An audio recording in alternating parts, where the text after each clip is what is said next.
Hello, and welcome to Eastern Roman History. In this video, I shall address a question by one of my viewers who asked, why was Republican Rome able to raise field armies, tens of thousands strong? The late Roman army couldn't replace even a single lost field army. This is a very interesting question. There are some issues with this question as well. It assumes the late Roman army couldn't raise new legions when it could, and maybe implies that the late Roman army was perhaps inferior to its ancestor.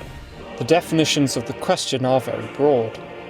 To showcase my answer, and maybe allow you, the audience, to come to your own conclusions, I shall analyse two battles and their immediate aftermath.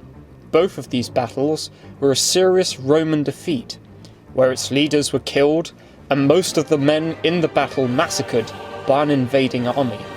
Both caused a serious military crisis and posed a serious threat to the Roman state of their time. These battles are the Battle of Arausio on the 6th of October 105 BC and the Battle of Adrianople on the 9th of August AD 378. The Cimbri and Teutons migrated from modern-day Denmark westward towards the Roman Republic. The Roman Republic responded with the Consul for 113 BC, Gnaeus Papirius Carbo, leading an army to deal with the threat. Despite the kings of the Cimbri and Teutons being willing to talk, Carbo insisted on fighting them, and was dealt a stunning defeat at the Battle of Norea. The Cimbri and Teutons were joined by the Tigruni. They entered Gaul in 110, and in 109 asked the Romans to settle in their frontiers. The Senate refused. The consul Marcus Junius Silanus, who went to protect Transalpine Gaul, was defeated in the Rhone Valley. The Roman allies, the Volcae, rebelled and took Toulouse. The consul for 107, Cassius Longinus, drove the Tigruni back from Roman Gaul, but his army was ambushed in the Garonne Valley. The consul of 106 BC, Servilius Caepio, raised an army and recaptured Toulouse. The Cimbri and Teutons returned in 105 BC to invade Transalpine Gaul again. Caepio, who had been given proconsular command of Gaul, was joined by consul Gnaeus Manlius in 105. Manlius, being consul, was overall commander of the forces, which Caepio took offence to because he was from a prestigious senatorial family, and Mallius was a novus homo, or new man. That is to say, he was the first man in his family to become a senator.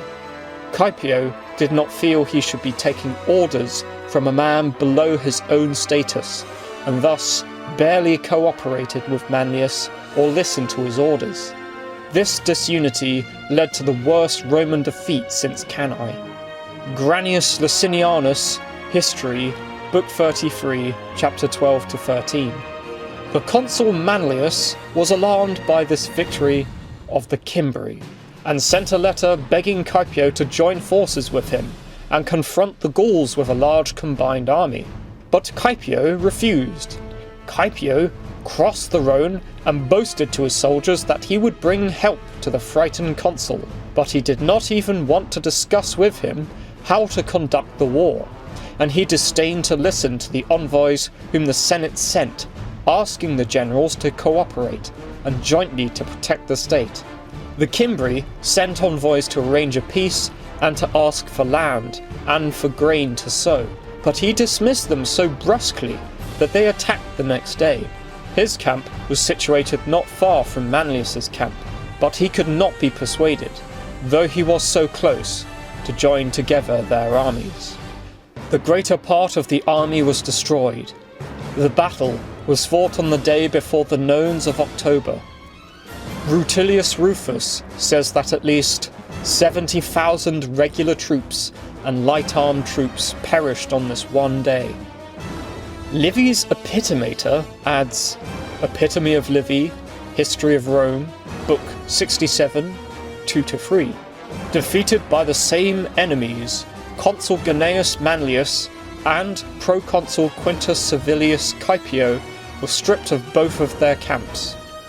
According to Valerius Antius, 80,000 soldiers and 40,000 servants and camp followers were killed near Arausio. Caepio, who had caused the defeat by his rashness, was convicted. His possessions were confiscated for the time since King Tarquinius, and his powers abrogated.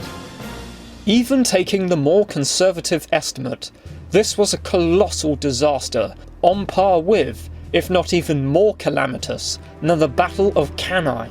The historian Florus would later write, Florus, Epitome of Roman History, Book 1, Chapter 38, Part 3. There would have been an end of Rome if that age had not had the good fortune to possess Marius. The disaster at Arausio had serious military and political repercussions. Rome was defenceless and prompted the Roman people to elect Gaius Marius consul for a second time in his absence, breaking the laws of the Senate that you couldn't be consul for 10 years per consulship. And he was elected in absentia, which was also illegal. Marius was elected consul by the Romans, and he was repeatedly voted consul again and again from 104 to 100 BC, breaking the Lex Annalis. Off of the back of this, Tribune Servilius Glaucia restored the equites to the jury of extortion courts, as well as other reforms to the legal system, probably in 104. Caepio, blamed for the defeat, was expelled from the Senate and was later tried for embezzlement. This, among many other legal actions against men such as Silanus, followed. The defeat also led the slaves of Sicily to rebel and begin the Second Servile War that lasted from 104 to 100 BC. Militarily, Marius converted the Roman army from a citizen militia with velites, hostate, principes, and triarii into a professional army divided between legionaries and auxiliaries. Gaius Marius officially opened the army up to the urban masses, the capitacensi. They still relied on their commanders to pass land distributions to their troops when these veterans retired, making them self-interested in the success of their commanders. The three lines of troops of the hostati, principes and triarii was abolished, and from now on the army was issued with the same standardized equipment. Cohorts were made the standard tactical unit of a legion. Legions now had 10 cohorts of 600 men each. These cohorts were subdivided into 6 centuries of 100 men. Legions were issued with Silver Eagle standards. The chief weapons of these legionaries was the pilum, javelin, and gladius, thick sword. Marius drilled his men based on gladiatorial routines. The Romans now built forts every time they camped, which the legionaries built with the new entrenching tools they carried. These armies were nominally led by the consul, with 6 military tribunes and 60 centurions, 6 for each cohort. The result of all of these military reforms and the brilliant leadership of Gaius Marius was a stunning victory at Aquae Sextiae in 102 BC. Marius, with 6 legions, crushed the Teutons and Abrones, who suffered 290,000 casualties, eliminating the Teuton threat. This was quickly followed with the destruction of the Cimbri in 101 BC at the Battle of Vercellae. The Cimbri lost 160,000 men and 60,000 were captured. Let us now compare with Adrianople. Valens was emperor in the east. Valentinian II and Gratian ruled in the west. In 376 AD, King Fritigern, leader of the Gothic groups, asked Valens if they could cross the Danube. Valens agreed. He would give these Goths land in exchange for military service. This was a common practice that multiple emperors had succeeded in accomplishing in the past, such as Aurelian. The Goths were disarmed and given food as preparations were made to settle these hundreds of thousands of people. The settlement was hampered by the greed and corruption of several Roman officials left in charge, who forced the Goths to sell off first their possessions and eventually their own family members to buy food. Also, new groups of Goths arrived, swelling the number of migrants. Unsurprisingly, violence between the Goths and rapacious Romans soon broke out, and the Romans' handle over the situation rapidly disintegrated.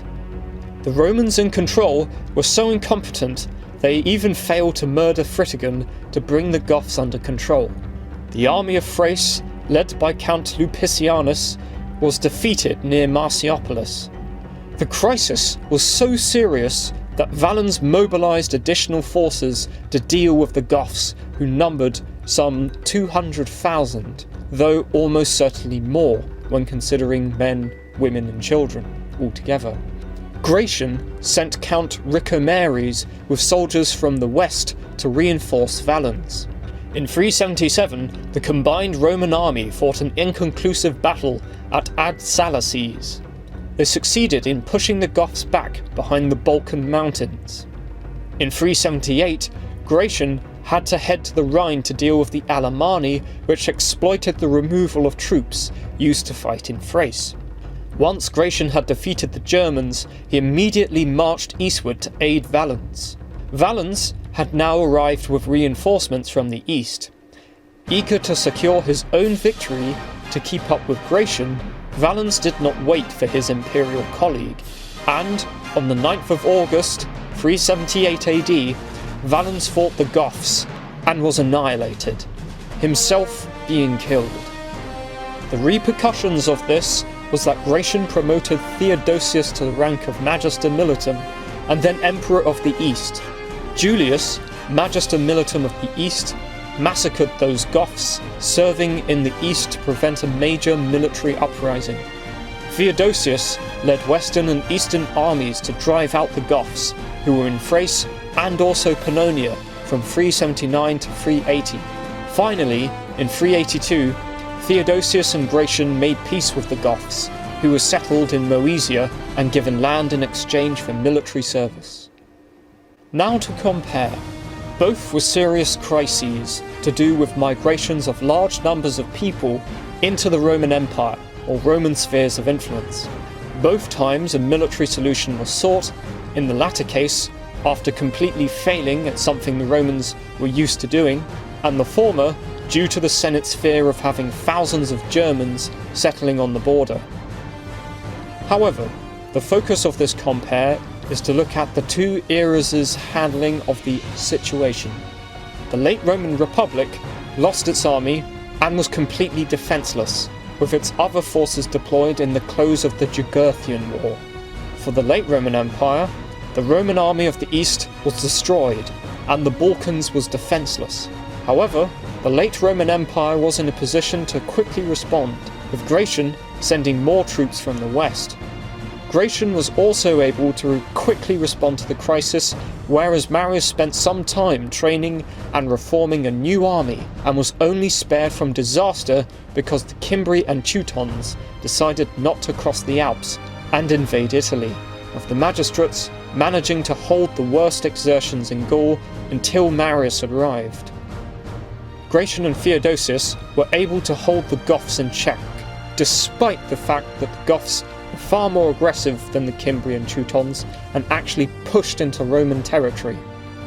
Also, though most of the Roman army of the late Republic died at Arausio and fresh recruits had to be called up, despite the loss at Adrianople, most of the Roman army was still in place and held the frontiers, despite a major crisis. I hope this goes some way to show the differences and similarities between the late Roman Republican and late Imperial armies, and their ability to respond to a serious crisis. I have been your host, Daniel Maynard. Please do like and subscribe, and if you have a question or a video request, leave a comment. All of your feedback is greatly valued. And this has been Eastern Roman History.